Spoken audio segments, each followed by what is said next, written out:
અમદાવાદ ભુજ વચ્ચે નમો Bharat speed rail શરૂ તો કરાઈ, પરંતુ રેલવે તરફથી મુસાફરોને યોગ્ય સુવિધા ન મળતા નારાજગી છે.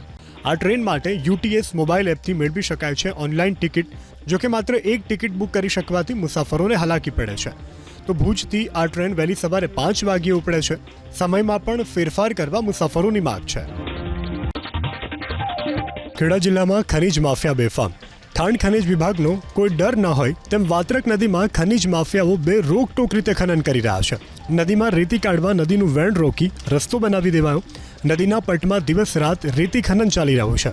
ખુદ મામલતદારે સ્વીકાર્યું કે નદીના પટમાં રોડ બનાવી દેવાયો છે, જેની તપાસ કરી અને કાર્યવાહી કરાશે. અમદાવાદ મહેસાણા પાલનપુર રસ્તાને હાઈ સ્પીડ કોરિડોર તરીકે વિકસાવવા સરસ્વતી નદી ઉપર બનાવાશે નવો મેજર બ્રિજ. આ માટે મુખ્યમંત્રીએ 145 કરોડ રૂપિયા ફાળવ્યા. સિદ્ધપુર તાલુકાની સરસ્વતી નદી પરના નવા 4 લેન મેજર બ્રિજ આકાર પામશે. સરસ્વતી નદી પરનો હયાત 2 લેન બ્રિજ 1959માં બનાવાયો હતો. વધતા જતા વાહન વ્યવહારને પહોંચી વળવા જૂના 4 લેન બ્રિજની જમણી તરફ નવો 4 લેન મેજર બ્રિજ બનાવાશે.